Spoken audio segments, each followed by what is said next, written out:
मुगलिया सल्तनत की बुनियाद जहीरुद्दीन मोहम्मद बाबर ने सन 1526 ईस्वी में पानीपत की पहली लड़ाई में दिल्ली सल्तनत के आखिरी सुल्तान इब्राहिम लोदी को हराकर रखी थी और मुगलिया सल्तनत का खात्मा सन 1857 ईस्वी की जंग आज़ादी के बाद आखिरी मुगल बादशाह बहादुर शाह जफर पर हुआ।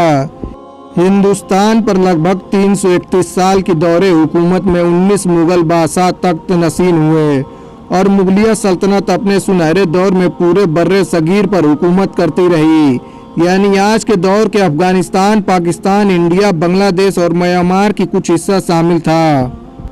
वीडियो शुरू करने से पहले आपसे एक छोटी सी गुजारिश है, अगर आप इस चैनल पर नए हैं तो प्लीज़ चैनल को सब्सक्राइब करें और वीडियो को अंत तक जरूर देखें। बाबर हिंदुस्तान के पहले मुगल बादशाह थे जिनका पूरा नाम जहीरुद्दीन मोहम्मद बाबर था। मुगल सल्तनत के बादशाह बाबर फरगाना घाटी के शासक उमर शेख मिर्जा के सबसे बड़े बेटे थे।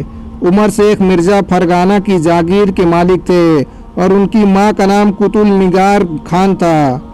बाबर अमीर तैमूर की 5वीं नस्ल और मां की तरफ से चंगेज खान की 14वीं नस्ल थे। मुगल बादशाह बाबर का जन्म 14 फरवरी सन 1483 को फरगाना घाटी में हुआ था। बादशाह बाबर जब महज 11 साल के ही थे तब उनके पिता उमर शेख मिर्जा दुनिया को अलविदा कह गए, जिससे छोटी सी उम्र में ही बाबर जिम्मेदारियों के बोझ तले दब गए। शुरुआती दौर बाबर के लिए काफ़ी चुनौतीपूर्ण और संघर्ष भरा रहा, लेकिन बाद में इसी मुगल बादशाह ने भारत के कई हिस्सों पर राज किया। आपको बता दें कि बाबर ने शुरुआती दौर में अपनी मातृभूमि फरगाना पर जीत तो हासिल कर ली थी, लेकिन वो बहुत समय तक उस पर राज नहीं कर पाए और उन्हें हार का सामना करना पड़ा। लेकिन वही कभी हार न मानने वाले मुगल बादशाह ने एक ऐसा पासा फेंका कि अफगानिस्तान के शासक बन गए। फौलादी इरादों वाले इस मुगल बादशाह ने उस समय अपने मातृभूमि फरगाना और समरकंद को भी जीत लिया। मुगल सम्राट बाबर मध्य एशिया में अपना कब्जा जमाना चाहता था, लेकिन बाबर मध्य एशिया में शासन करने में असफल रहे। लेकिन फिर भी मुगल बादशाह के मजबूत इरादों ने उन्हें कभी हार नहीं मानने दी। यही वजह है कि मुगल बादशाह की नज़र भारत पर पड़ी। तब भारत की राजनीतिक दशा भी बिगड़ी हुई थी, जिसका बाबर ने फायदा उठाया और भारत में अपना साम्राज्य फैलाने का फैसला लिया। उस समय दिल्ली के सुल्तान कई लड़ाइयाँ लड़ रहे थे, जिस वजह से भारत में राजनीतिक बिखराव हो गया। आपको बता दें कि उस समय भारत के उत्तरी क्षेत्र में कुछ हिस्सा अफगान और कुछ राजपूतों के कंट्रोल में था, लेकिन इसके आसपास के क्षेत्र में किसी का कब्जा नहीं था। जब बाबर ने दिल्ली पर हमला किया था तब बंगाल, मालवा, गुजरात, सिंध, कश्मीर, मेवाड़, विजयनगर आदि रियासतें आज़ाद राज्य थे। आपको बता दें कि बाबर ने अपनी किताब बाबरनामा में भी 5 मुस्लिम शासक और 2 हिंदू शासकों का जिक्र किया है।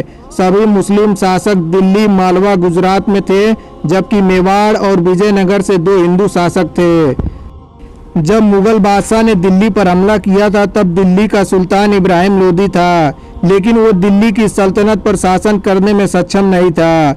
यहाँ तक कि पंजाब के सूबेदार दौलत खान को भी इब्राहिम लोदी का काम रास नहीं आ रहा था। उस समय इब्राहिम लोदी के चाचा आलम खान दिल्ली की सल्तनत के लिए एक मुख्य दावेदार थे और वे बाबर की बहादुरी से बड़ा प्रभावित थे। इसलिए दौलत खान लोदी और इब्राहिम के चाचा आलम खान लोदी ने मुगल बादशाह बाबर को भारत आने का न्योता भेजा था। आपको बता दें कि बाबर ने भारत पर हमला सन 1519 में बाजौर पर किया था और उसी हमले में ही उसने भेरा के किले को भी फतह कर लिया। इसी लड़ाई में बाबर ने हिंदुस्तान में सबसे पहले बारूद और तोप खाने का भी इस्तेमाल किया था। बाबर पानीपत की पहली लड़ाई में जीत हासिल करने से पहले हिंदुस्तान पर 4 बार हमला कर चुका था और पानीपत की लड़ाई उसकी हिंदुस्तान पर 5वीं लड़ाई थी, जिसमें उसने जीत हासिल की थी। पानीपत की पहली लड़ाई बाबर की सबसे बड़ी लड़ाई थी। यह लड़ाई अप्रैल 1526 में शुरू की गई थी, जब बाबर की सेना ने उत्तर भारत में लोधी साम्राज्य पर हमला किया था। इस लड़ाई में मेवाड़ के राजा राणा संग्राम सिंह ने बाबर का साथ दिया था और पानीपत की लड़ाई जीतने के बाद बाबर ने हिंदुस्तान पर मुगलिया सल्तनत की बुनियाद डाल दी। इस जंग के बाद बाबर ने सुल्तान की परंपरा को तोड़कर खुद को बादशाह घोषित किया। 17 मार्च सन 1527 में बाबर ने खानवा की लड़ाई में मेवाड़ के शक्तिशाली राजा राणा सांगा को हराकर मुगलिया सल्तनत को और बुलंद कर दिया। इस जंग के बाद बाबर को गाजी का लक़ब दिया गया। राजपूत शासक राणा संग्राम सिंह को हराकर बाबर ने जीत तो हासिल कर ली, लेकिन इसके बावजूद भी भारत में मुगल शासक बाबर की स्थिति इतनी मजबूत नहीं हुई थी। दरअसल उस समय बिहार और बंगाल में कुछ अफगानी शासक शासन कर रहे थे, जिन्हें बाबर का भारत में राज करना रास नहीं आ रहा था, जिसके बाद बाबर को अफगानी शासकों के विरोध का सामना करना पड़ा था। मई 1529 में बाबर ने घाघरा की लड़ाई में सभी अफगानी शासकों को हराकर जीत हासिल की। बाबर कम उम्र से ही अपने जीवन में इतनी लड़ाइयाँ लड़ चुका था कि अब तक वो एक मजबूत शासक बन गया था और उसके पास एक बड़ी सेना भी तैयार थी। अब बाबर को चुनौती देने से कोई भी शासक डरने लगा था।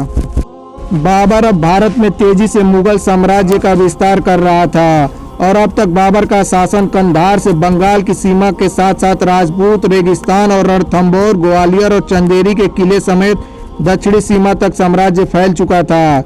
बाबर ने अपने आखिरी समय में लगभग भारत के ज्यादातर इलाकों में मुगल साम्राज्य का विस्तार कर दिया था। बाबर ने पंजाब, दिल्ली और बिहार जीत लिया था।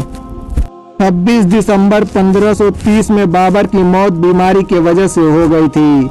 बाबर को भारत में आगरा शहर में दफनाया गया था, पर उसकी इच्छा थी कि उसे काबुल में दफनाया जाए, इसलिए उसे बाद में अफगानिस्तान के काबुल शहर में दफनाया गया, जहां उसका मकबरा मौजूद है।